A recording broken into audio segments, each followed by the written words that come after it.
Okay, it's recording. Go ahead. Okay. So can you start? I don't like my reading skills. All righty. Everybody else loves them.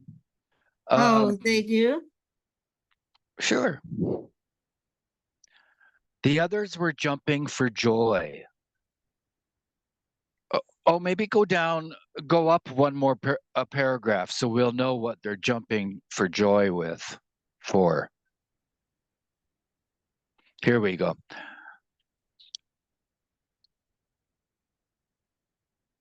Reluctantly. Oh, go one more paragraph up if you don't mind. There we go. That'll be good. I was caught in the middle in the trap, she continued. If I didn't at all care to learn to swim, but the others wanted to and pressured and coaxed me into saying yes. Reluctantly, she agreed, saying, "All right, Baba," but wondering, let's see how Baba manages this, thinking of what they would wear, how they would learn, and so on. The others were jumping for joy. When they got home, they were so excited. Immediately, they told Margaret about the plan, who said, "The first thing all of you must do is decide what you will wear." Do you want Everyone it began. bigger? Oh, it yeah, okay. Okay. Began improvising a swimming costume. What each one came out wearing, you can just imagine. It was too funny, like a madhouse. Irene was a very nice girl. She called me into her room and said, "Mara, I know you would like something to wear, and I know you don't like short things."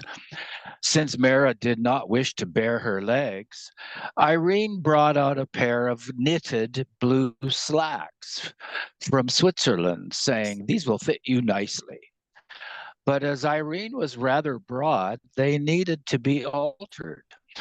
Bob Mara bathing suit, and although it too was a little big on her, Mara used it, tucking it into the slacks. The next day, off they went to the beach. Oh, let me read this sidebar. Mani remembered Mara being, quote, covered up to her ankles in her bathing suit. Sounds very old fashioned, huh? Yes. Like like 1800s. Um,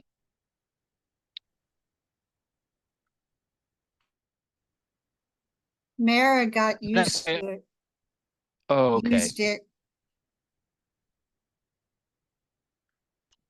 Well, let me just start here at this paragraph. The next day, off they went to the beach. Fortunately, not another soul was about. Across the beautiful large bay, far, far away, they could barely see some fishermen. They changed clothes on the beach by four of the women holding up a large sheet, like a screen, while one of them changed in the middle. That first day, only Mara, Monty, and Katie were permitted to go in the water, with Margaret and Irene as instructors.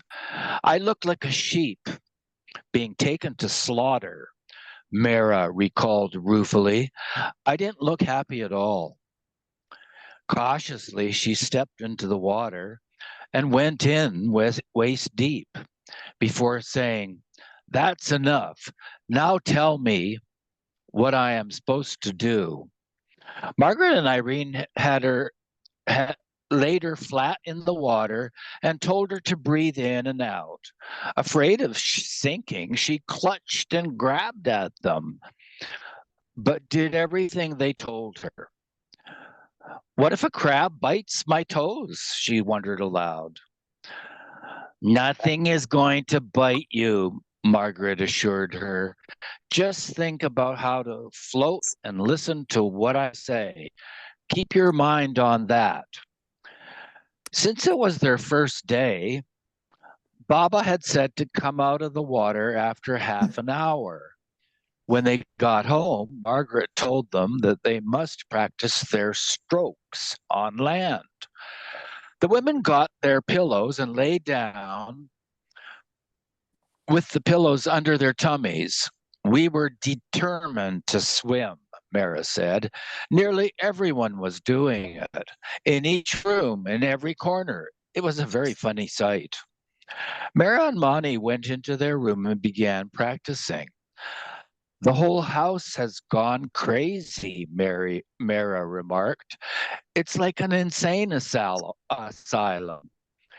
Every morning after that, Baba permitted them to go swimming. Bonnie noted in her diary, swimming in the sea in the mornings and walks in the evenings, a lovely time. Before Do they you left know for the where beach they on the were? fourth day, I can't recall now, perhaps it'll mention it.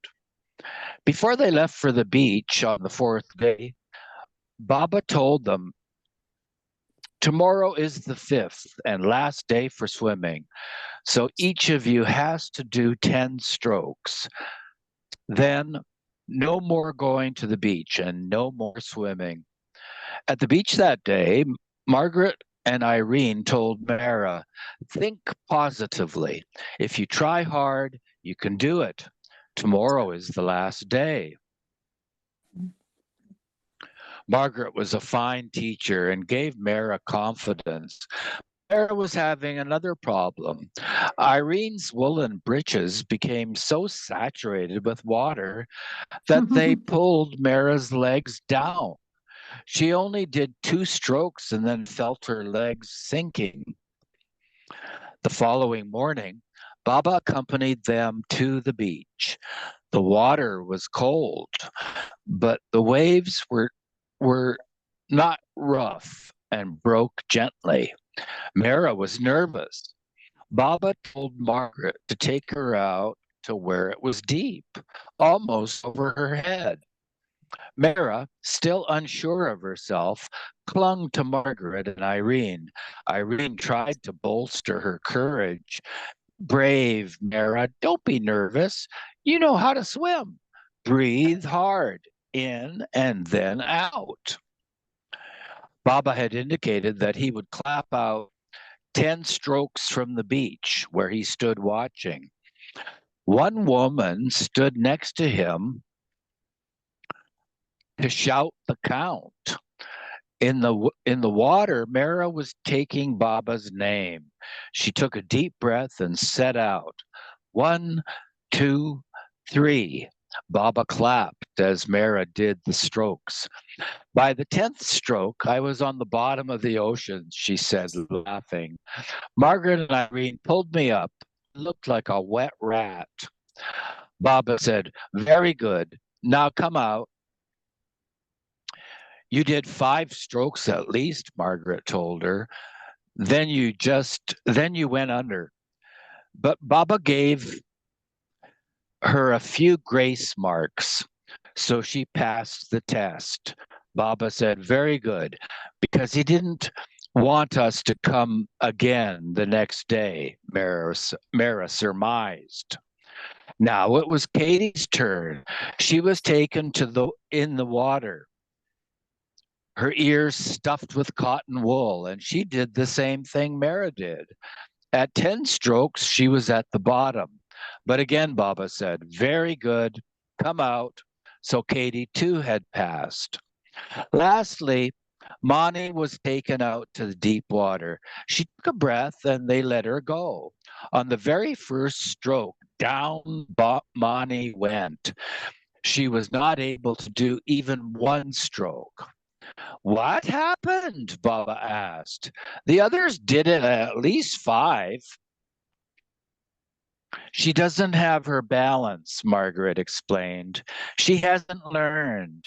Monty's legs are longer than the others, which Margaret said made it heavier for her, even though Monty's legs were slim.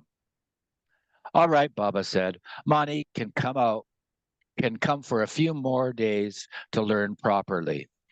After that, Margaret taught only Monty, though Kitty went along to watch. Still, Monty had trouble learning, so Baba said, never mind. And the subject was dropped. They no longer went to the seashore, but they continued their walks along the road. Later, Margaret recalled the lessons. If Baba was in a hurry, he expected you to give them one lesson, and then they could swim to Australia. So I taught them the strokes over chairs, lying on pillows, etc. Mara was in deepest seclusion, and even the idea of showing her limbs was frightening to her. She got a long pair of slacks and sank in them. When she asked Baba if she could make something shorter, he allowed her to take them up.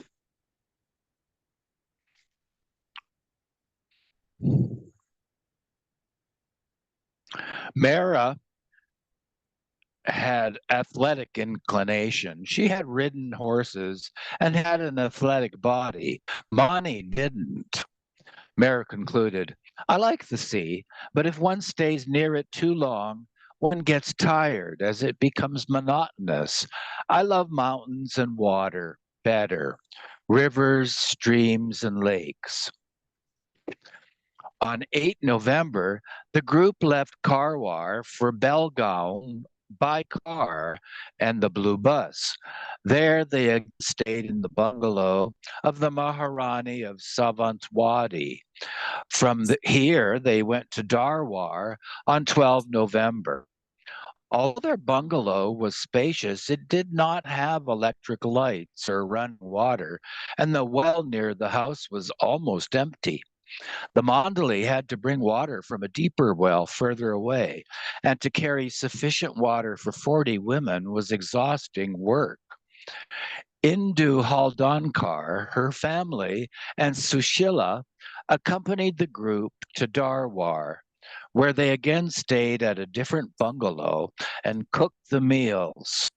Unfortunately, fresh fish was not available. The women enjoyed playing with Indu's youngest daughter, Manda, 9 months, who never cried. Bob left with some of the men on 14 November to visit Chatti Baba, but to get to him, they had to wade through deep water in a rainstorm. Baba returned to Darwar, could contact another must along the way.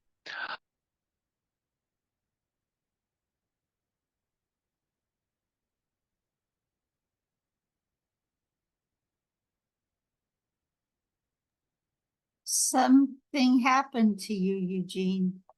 Yes, um, uh, I lost the connection briefly. It's coming back, but it's the circle going around in circles. Mm. You should pick it up from here. Oh, here it is. Okay.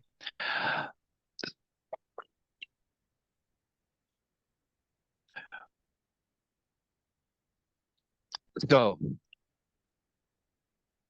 on 27 November, the group left for Ahmednagar via Satara and spent the night in a dock bungalow. This was the last time Baba ever rode in the blue bus, and he commented, this bus is like the chariot of Krishna, and after my manifestation, people will worship it. And the sidebar says, a month later, the blue bus was raffled off and then gifted back to Baba. It was given to Sarosh, who had the bus overhauled and used it to ply passengers in Ahmednagar. Several times also, the bus transported those in Meherabad, though Baba never rode in it again.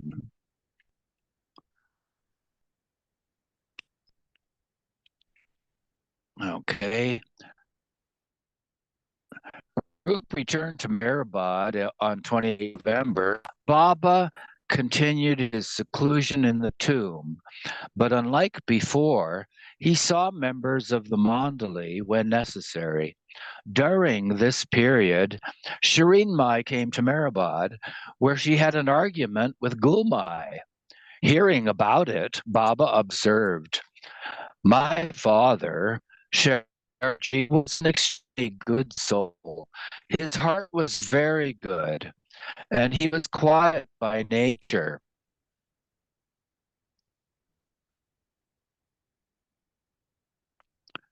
He was quiet by nature. But the nature of my mother, Shireen Mai, is just the opposite. I have to balance both favorable and unfavorable dispositions. I tolerate a lot and have to suffer much because of her nature. Still, I love them both, and both will be emancipated and gain salvation. Baba instructed that the men Mandali should light his duni on the 12th, commenting, "This time, the reason for igniting it is not for rain, it is for a certain definite purpose of my work." It and the okay, that's from Lord Mayor, page 27, 38 and 39. In similar manner, it is said that Sai Baba used oil lamps to control World War One. So Baba's using the Duni to control World War II. Baba had once predicted that Germany and Japan would wind up with 3/4 of the globe at their feet. And in early December 1941, it might have seemed so. Hitler had not yet been defeated in Russia, and the Japanese held Formosa, Thailand, Indochina, and most of China. But on 6 December, the Germans lost the Battle of Moscow. And the next day, the Japanese attacked Pearl Harbor, drawing the United States into the war.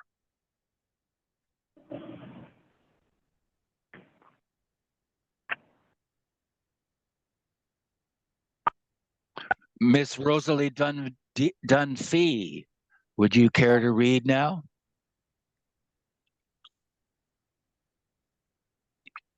Oh, Rosalie's on the phone, on her phone, I think. Maybe she's not able to. Oh, I don't know. Yeah, I don't know. You And then, left off with Japanese preparing for war. There, not on my phone. oh, okay. I couldn't get it to unmute or Yeah, demute. Yeah. and I was seeing a phone opposite your name. Yeah. Oh yeah. So but I don't see the words anymore. You don't see the words? I just see the three of us. Wait a minute. I don't know why Swipe it that's to Okay, wait a minute. Let's see. Gallery. No. swipe it to the in one Okay, I direction see. or the other. Speaker view. Okay. Okay. Okay. Let me scroll down. Yeah. I'm having a few cursor issues. Okay. We need to scroll the other way. Why? Because I can't see what I'm supposed to read. That's why. Can you see it now? I don't think I'm at the top of the page, though. Can you scroll a little more? Okay, stop. Okay. Rosalie, by the way, you can also move the text with your finger. Yeah, I can move it, but I can't move it up and down. Oh, I can only move it to the side. okay. Okay. Baba instructed that the man Mandali should light his Duni on the 12th, commenting, "This time the reason for igniting it is not for rain, it is for a certain definite purpose of my work." And then it quotes Lord Mehera. In similar manner, it is said that Sai Baba used oil lamps. Are you reading the sidebar? It just says Lord Mayher in some pages. Oh, Yeah. okay. Okay. Okay. In similar manner, it is said that Sai Baba used oil lamps to control World War I. Baba had once predicted that Germany and Japan would wind up with 3/4 of the globe at their feet. And in early December 1941, it might have seemed so. Hitler had not yet been defeated in Russia, and the Japanese held Formosa, Thailand, Indochina, and most of China. But on 6 December, the Germans lost the Battle of Moscow, and the next day the Japanese attacked Pearl Harbor, drawing the United States into the war. Okay, I was in the womb now. That's You how were in the womb? yeah, I was. My mother was pregnant with me. Oh, Yeah, I'm sure it was a little bit of a rocky pregnancy because her German-born father was in Pearl Harbor.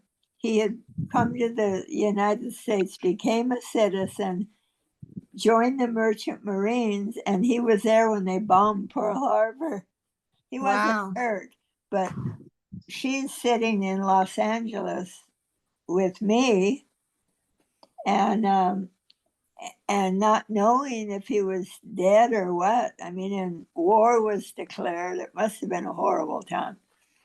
And also, the Japanese, if they had enough gasoline, they could have flown and bombed, Los Angeles harbor. That would have been a good war thing to do. Anyway, on 11 December, the same day that Germany declared war on America, Baba began fasting on water for a week.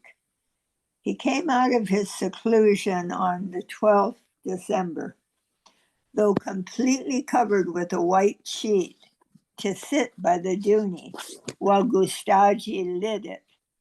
No arti, darshan, or other ceremony was performed, but Baba told the Mandali, "You will see God." And then there's a little asterisk, and it says, "From that day on, the Duni at Lower Meherabad has been lit on the 12th of every month."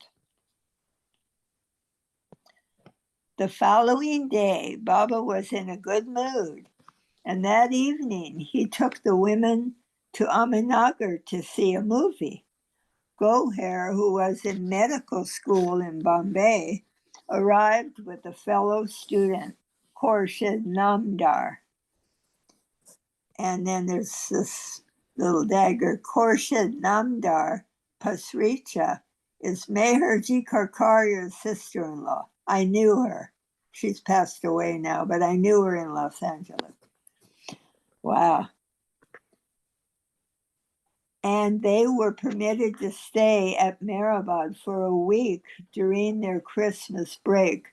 Mera's birthday, too, was celebrated on the 28th, and a few other close followers came for it. At the end of December, Baba left Meherabad for 3 days on a must trip, and when he returned on 23rd December, the ashes of Elizabeth's dog, Kippy, were received from America. They were buried near a warrior's tomb, and a headstone was raised over the grave. The next day, word was received that Upasni Maharaj had dropped his body in Sakori. So that was 24th December. And Baba stated, the breaking of my silence will also be as sudden and unexpected as the passing away of Upasni Maharaj. The difference will, however, be in the general feeling, which will be very strong when I speak. All will feel it. It will shake the world like an earthquake. People will feel the shock in different degrees in different parts of the world. Thus, they will experience it in different ways. At the end of December, Baba left Meherabad again for 10 days of must work in Allahabad, where the Kumbh Mela was in progress. Okay, can you scroll down a little so I can see the sidebar? The Kumbh Mela festival is an enormous gathering of sadhus, sannyasis, and religious pilgrims held every 3 years at different sacred Hindu places of pilgrimage in India. Okay. After Baba returned to Meherabad, the Duni was lit on 12 January in memory of Upasni Maharaj. And Baba commented, today is a day of great significance. Today, the tide of events is turning. Just as a fire is all ready and needs only the match put to it, now it is as if it were 6:45, and it will soon be 7 o'clock. And when that time comes, I will apply the match to my work. He then added, one great soul and one of my intimate men Mandali will shortly pass away. And that's from Lord Meher. The next day, Muhammad Must was brought to Meherabad from Bombay to stay permanently with Baba. Baba also mentioned that having been to the Kumbh Mela, he had one further task to perform before he spoke, to visit Nepal and Tibet. But first, Baba left for South India to contact Chadi Baba, who was ecstatic at seeing Baba again and clung to him like a child. Baba returned to Meherabad only to announce he was shifting everyone again, this time north, back to Dehradun.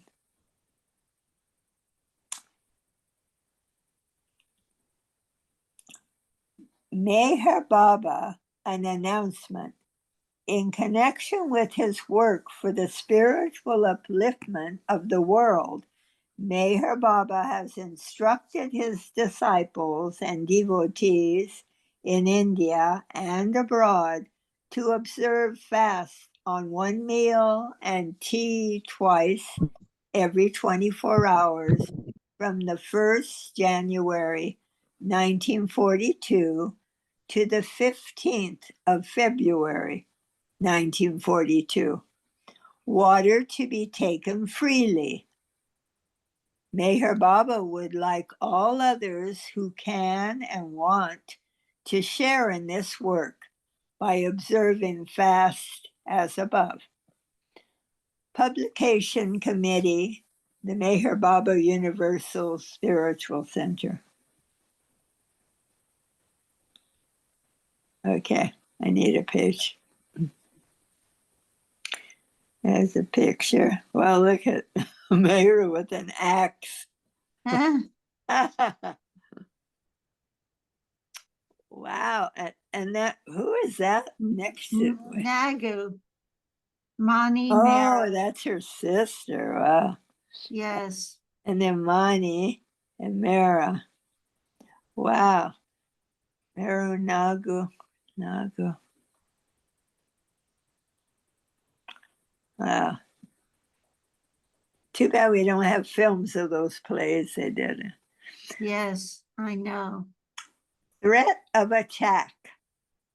Since the Blue Bus had been retired from active service, Meher Baba and the men and women Mandali traveled to Dehradun by train on Monday, 2nd February 1942, arriving 3 days later. They stayed there for 8 months in a 2-story bungalow called Prem Bhawan, where Baba occupied the 2nd floor and the women the 1st floor. The Mandali stayed elsewhere. The Dadachanji family had come to Mehrabad for a day to have Homa and Dara's Navjot ceremony performed before Baba. Afterwards, Arnavaz and Nargis had stayed and traveled with the women to Dehradun. When Frainie's husband, Rustam, disappeared, his brother, Adi Sr., had been told to take care of Frainie, which was not an easy task. In 1941, after living with Adi in Bangalore for 2 years, Frainie was to be taken back to Nasik. Frainie's condition had by now deteriorated to such an extent that she was often depressed and prone to fits of anger. Her inseparable companions in those days were her 2 pets, a dog and a cock, whom she adored. And there's a little dagger. So there's a sidebar or something, huh?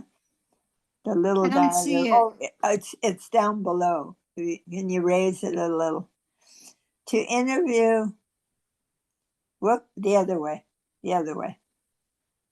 To interview Franey for this book, the author met her in Nasik in 1977, where she lived with her son Jangu and his family. Although Franny was very cordial, warm, and gave me a vigorous embrace, I was surprised to see her physical appearance so different from Mara's.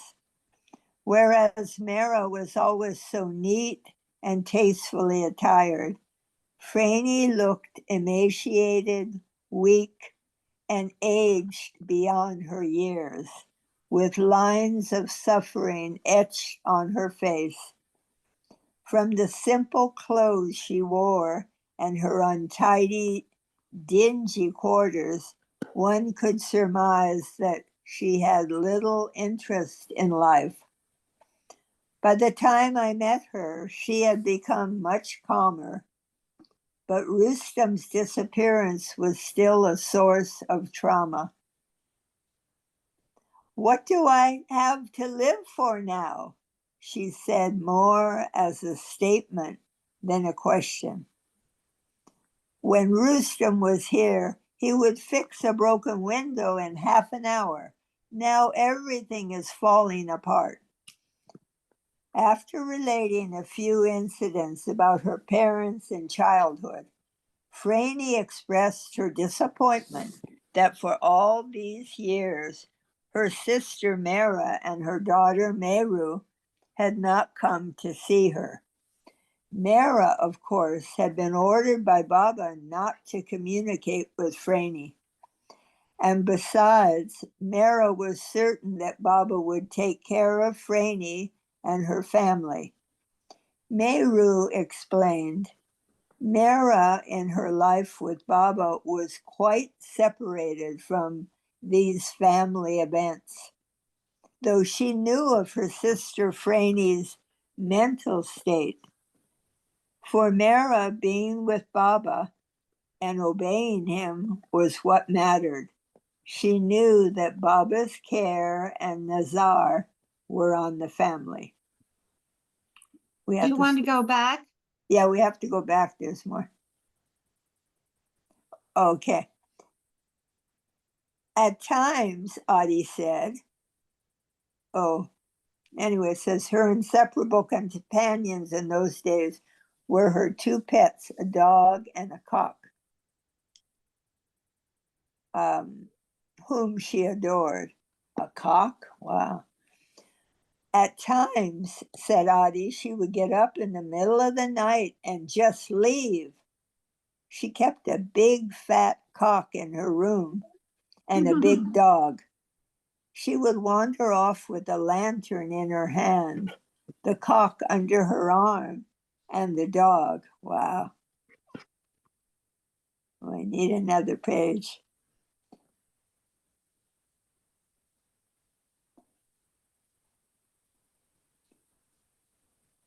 Tina, I just want you to know that Marvin and Mahu are also here.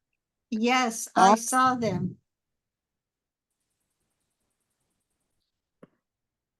Would someone like to take over? Sure. Okay. Is that Marvin? Yeah. Yeah.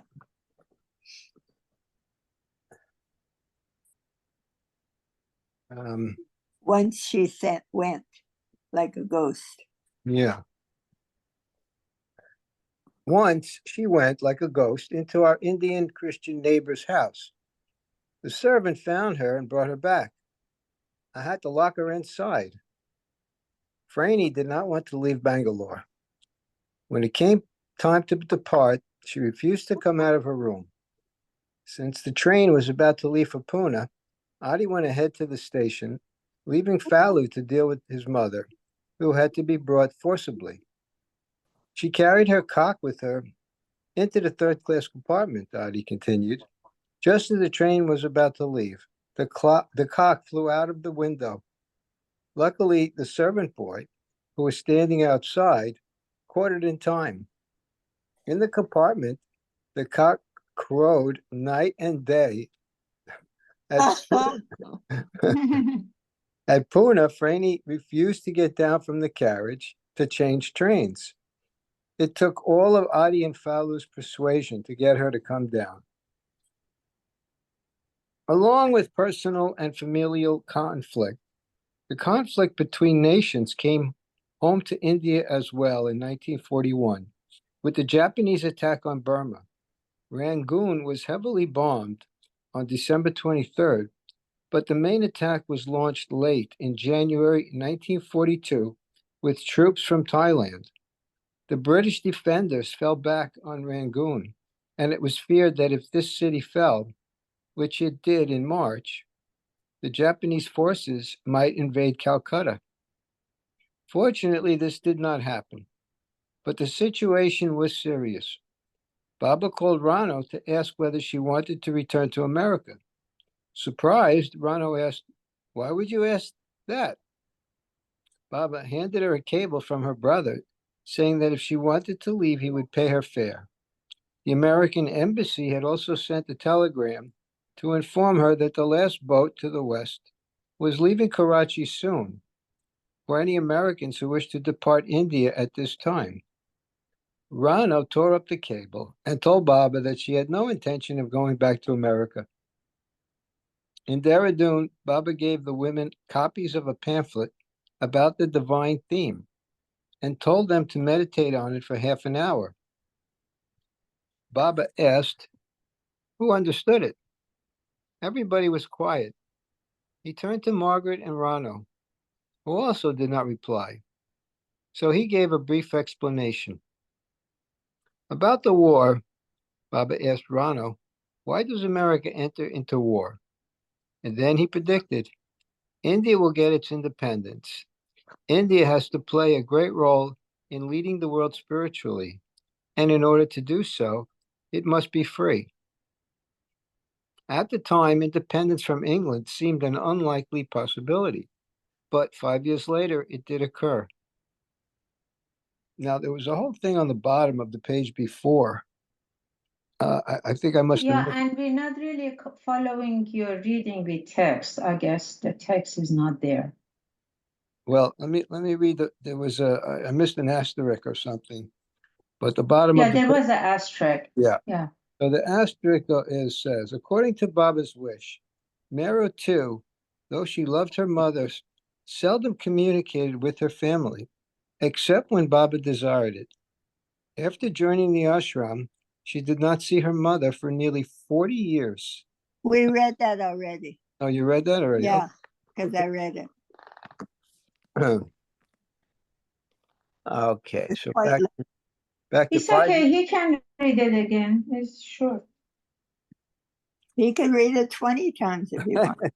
All right. No, If just you'd 2 times. Yeah. like me to finish reading that, I certainly will. Yeah, please do. Didn't see her mother for 40 years until March of 1979, when Mehera went to Nasik along with Ali Sr.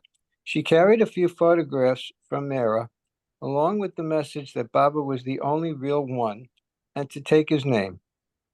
It was such a wonderful visit, Mehera related. My mother was so happy, sweet, and loving. The next morning before leaving, I came to say goodbye to her and placed the Baba locket around her neck and told her to say Baba's name. She did so, placing Baba's locket to her forehead. Suddenly, Franny's arm holding the locket dropped. She collapsed, and within moments, breathed her last in Meru's arm, hearing Baba's name as Meru repeated it. Mera was deeply moved over the circumstances of her sister's passing. It means so much to Mera, who felt how great was Baba's love and how present he was.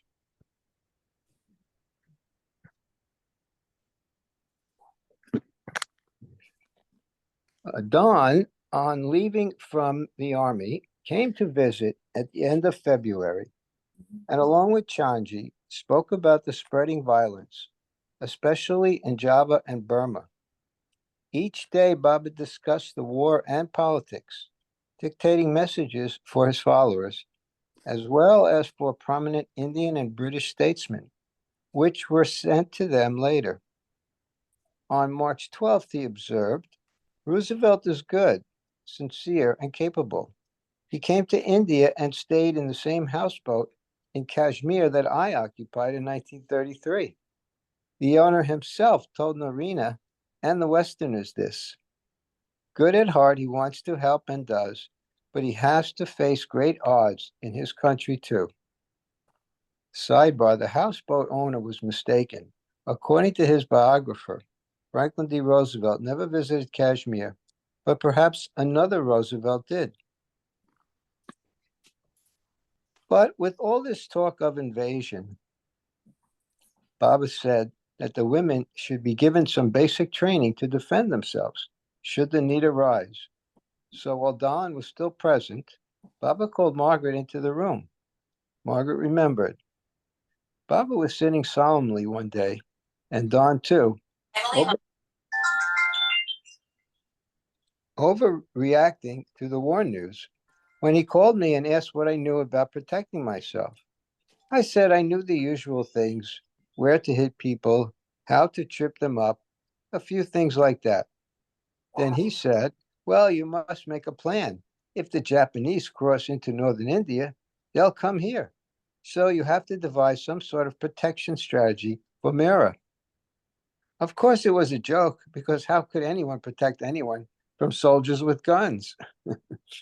Our servants from Mehrabad were with us, and I had to train the servants really. Every afternoon, I had to get these poor maids out, teach them to use these lattes, wooden sticks, in such a way that whoever they struck would never come round again, probably. Probably. I knew these things as I'd studied a bit of anatomy too. I trained them, taught them all the tricks, how to carry people if someone were injured, etc. Now I had to make a plan so that Mehera was safe while we defended her. There was a flat roof with stairs to it through a passageway. If we saw the Japanese coming down the road, Bob had such a sense of humor. First of all, we would take Mehera up to the roof. I did all this with a sense of humor, but I did it. Then, down the staircase leading up to it, we would station one person on each side with these lattice.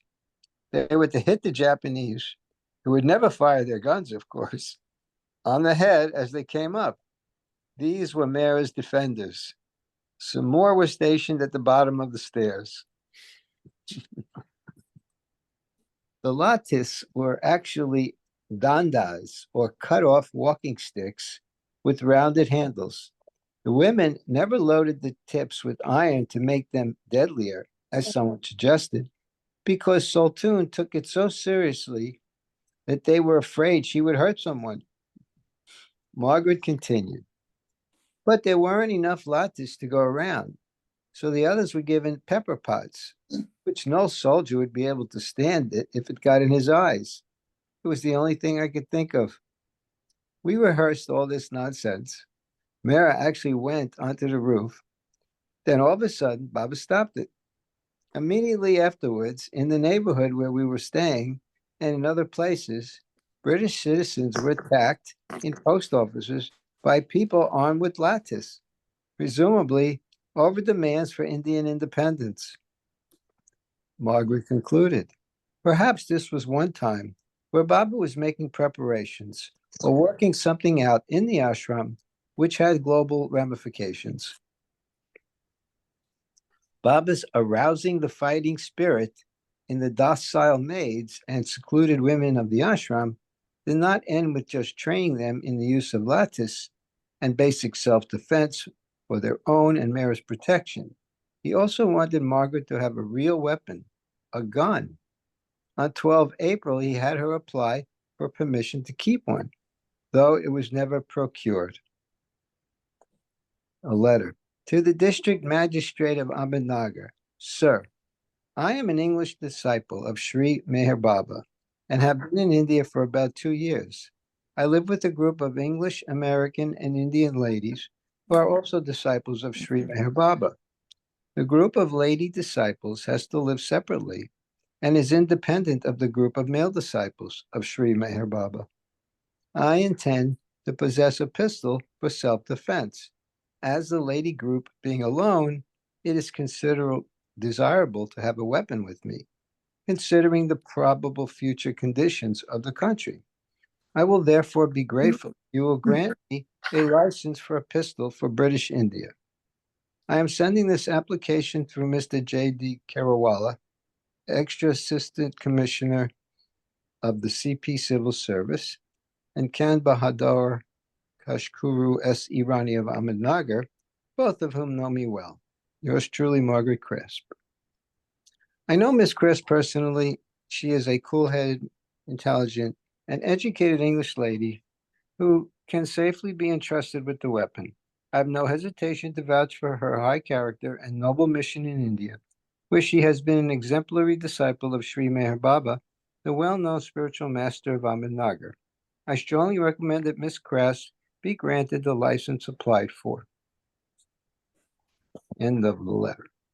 At the beginning of March, Baba commented that life would be like a whirlpool in a few weeks. And in April, Pendu wrote from Meherabad to say that strong winds and violent dust storms were raging there, blowing off the tin sheets that roofed many of the structures. On 20 April, Baba replied in a letter dictated to Savak Kotwal. Dear Brother Pendu, as instructed by Baba, I write to tell you that the whirlwinds have been a constant feature at Meherabad for many years, and they will continue to remain so, because Meherabad is Karbala, a famous Muslim battleground. Even if the whole Mandali are crushed and perished underneath the flying tin sheets, they will realize God. Then Baba too will be free from the bother of looking after you all, and you will be free of your bindings. But Baba adds that it is not in his luck. In Meherabad, you all should live like pallbearers and undertakers. If anyone from the Mandali at Dehradun passes away at any time, his body will be sent to Meherabad, which you should bury after the proper ceremony. The women Mandali and the dogs should be buried on the hill, and the men in Lower Meherabad. It will be your job to build their tombs. Thus, you should all be like the Parsi carriers of corpses to the Tower of Silence in Bombay, who, though they dispose of so many bodies, themselves carry on merrily. Another thing, if Adi Sr. wants, Franny and Dolly should be kept in the hospital building on the hill. Do not allow them to occupy Baba's cage room. A telegram has been sent to you to this effect today. If Shireen Mai and Perrin, her daughter-in-law, come to Meherabad, arrange for their stay on the hill in the women's quarters, as telegraphed, but don't let them stay in Mehra's room. Adi has missed some things by staying on in Bangalore, and now that he has realized it, he will come back to Ahmednagar. The piece of roof rafter that broke and fell down is symbolic of Adi's leaving Bangalore and his coming and residing in Ahmednagar now. Baba is very pleased with you all and tells you not to worry about anything. And remember, Muhammad's greatness is in Karbala, not Kaaba. Okay, I could pass the reading here. Who would like to take over? I can read if you want. Okay. But I don't have the book in front of me, so we need to roll up the screen. Other person, yeah, if you want to do it now, go ahead, please, because I'll be starting from other.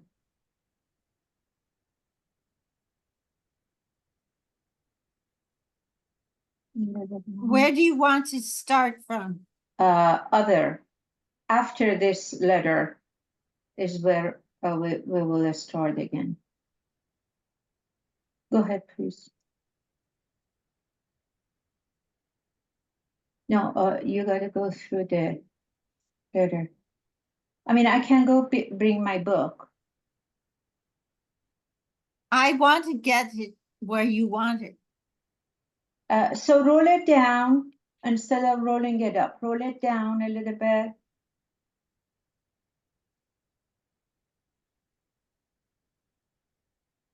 I'm trying to.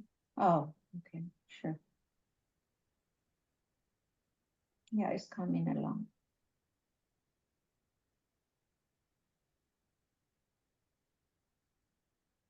Other personal transfers. Yeah, but go ahead and do it more now that we have waited, so I have the full page. Okay, good. So, yeah. Okay. Other personnel transfers occurred during this period when Erich in Bangalore received a cable from Baba telling him to come immediately to Dehradun with the rest of his family. Erich arrived in mid-April with Gaimai, Manu, Mehru, and Meherban. But Baba was not pleased to see them and wondered why they had come, as he had not sent for them. He made them stand outside in the sun for quite a while before relenting and allowing them to enter the bungalow. Bangalore was rumored to be an imminent target of bombing by the Japanese, and a massive exodus from the city had ensued due to this. It turned out that Papa Jasovela, fearing for his family's safety, had sent the cable. Knowing that they would not listen to him, he had signed it as Baba. Papa should have asked Baba first, but because of the war scare, he had wanting his family near him, and they were allowed to stay. Okay. All of the Josevella's luggage, however, had gotten sidetracked on the train journey, and they had nothing but the clothes on their backs. Eventually, Baba said the others could give them some clothes. Baba later referred to them as the first refugees. Gaimai helped Nerges Katwal prepare chapatis, while Gaimai's daughters, Mehru and Manu, helped Katie with the cooking. The servants, having been trained in self-defense by Margaret, were sent home at the end of March. Carmen Masi, Arnavaz, and Narges Dadachanji were sent with them to Bombay, where Arnavaz joined a nursing course according to Baba's instructions. Baba told the women to manage the household by themselves now. Most of the time in Dehradun, Baba was away mast hunting. He wished to sit in seclusion at 7 spots in the Himalaya also, and the first week in April, he designated one place on a hill near Kashmir. The second spot was selected when Baba left on a mast trip on 25th April and was a place near the Laxman Jola Bridge. In subsequent journeys to the Himalayas, Baba completed his work at all 7 spots. So, should I read the sidebar? Is that what the story referring to?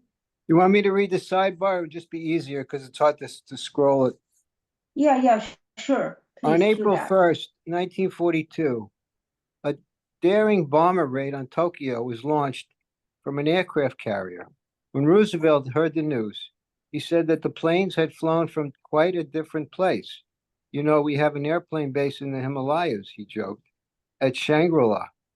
It was this raid that made the Japanese decide not to invade either India or Australia at that time, but to concentrate on taking out American forces at Midway. Came from a book on Roosevelt.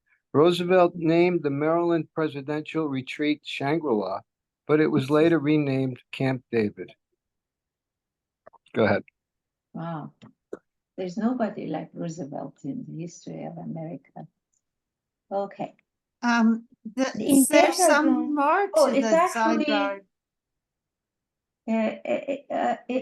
are we at the end of hour? Is it hour or hour and a half? Yes, it's an hour. Okay, so I guess this is a good spot to wait because it seems that it has some sectional thing here too with this symbol. What Yes. do you, Yeah, what, yeah, it looks like we're at the beginning of another story, so this is good. Yeah, so that's good. Wow, I didn't know that Franny, Mehra's sister, was this ill, which is Mehru's mother.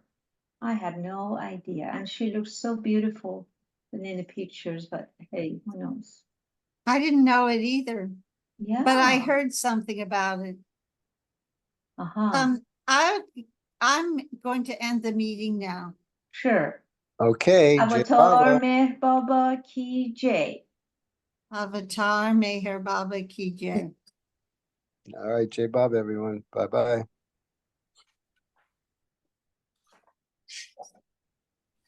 Oh, I wanted to announce that I'll be attending the Northeast Gathering on the 21st of September, and so I won't be here.